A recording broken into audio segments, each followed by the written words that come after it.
Now, there are a few things that I do in the studio every day, and the whole system and the whole layout was built with that in mind. Number one is making music. Number two is creating content, such as masterclasses for production music live. And number three is live streaming whenever I decide to do a live jam on Oscar and the other synths and the setup. Then obviously I'm in here and we are streaming from here.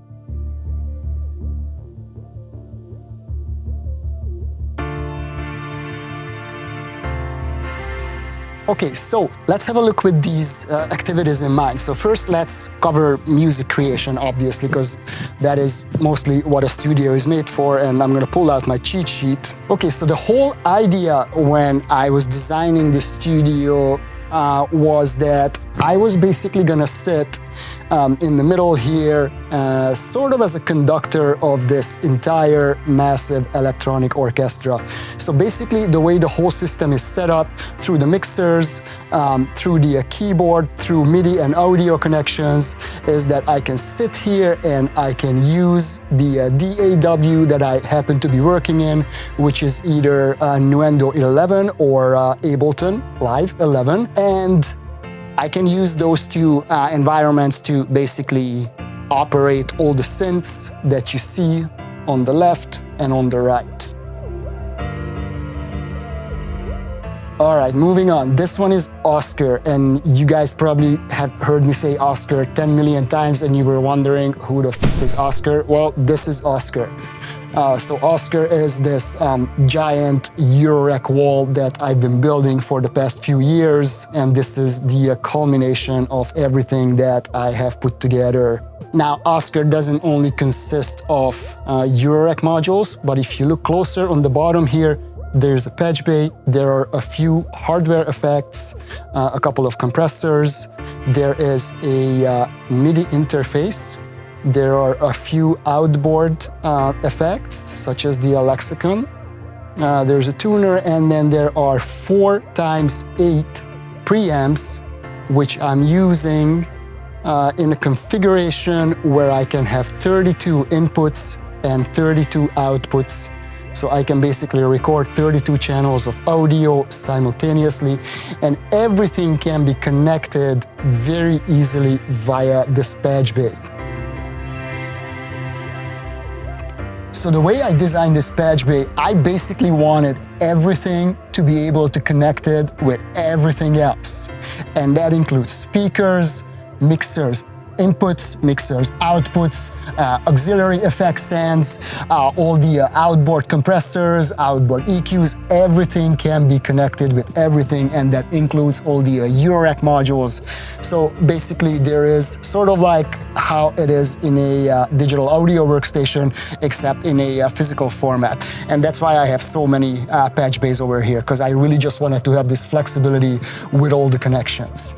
So again, for the audio, I have these 6 PATCHBAYs, and they can be tied into any 32 inputs and any of the 32 outputs. And I have 2 mixers that I use, mainly the one on the left-hand side, which is the Allen&Heath MixWizard.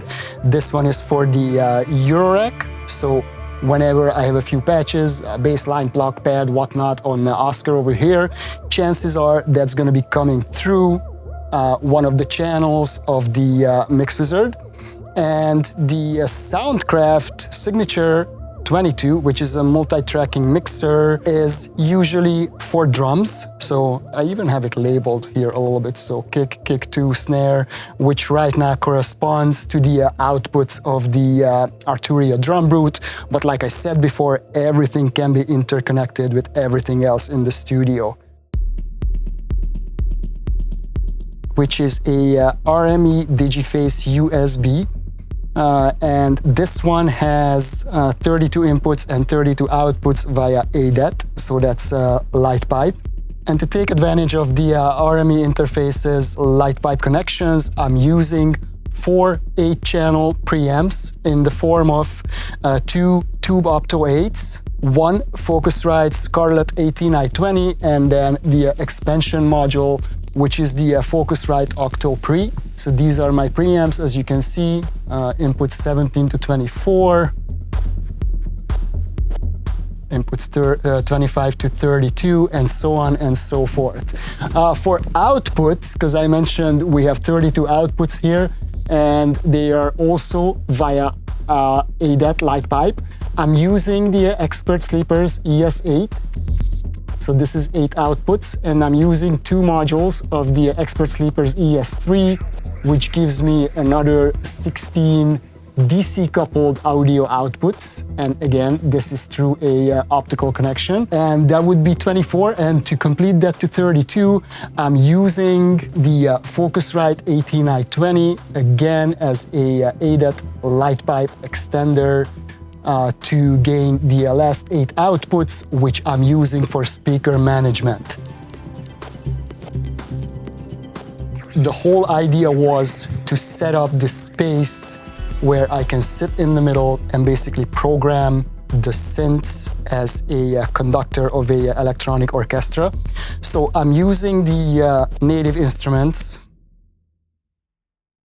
S88, Komplete Kontrol S88. This is the Mark I. This is the older version of it, which is basically a weighted piano keyboard, MIDI keyboard controller. And that's my main controller. The secondary controller is this fader bank, which is the Innovation Launch Control XL. So this one has a lot of nice faders and a few turn knobs on it, encoders, and I can basically MIDI map these to any functions in Nuendo or Ableton. Another MIDI controller that I like to use is the Arturia Beatstep Pro. This is a very nice step sequencer. I usually use it when I'm working without a DAW. So this MIDI controller, much like all the other MIDI controllers, is connected to a MIDI interface, which is this iConnectivity MIO10. So this one has a lot of MIDI outputs and inputs, and I'm basically using this as a MIDI hub to send and receive MIDI signals to all the gear in the studio. Okay, so let's talk a little bit about the synths. Like I said, I've been working on building Oscar for the past 4 years. It has quite a few modules, and this is basically a hobby for me. I love the physical aspect of music making. I don't play any instruments per se. I can't pick up a guitar and strum a chord. I'm just learning how to play the piano. This is my instrument. This is what I've learned how to use, and this is what I love to work with.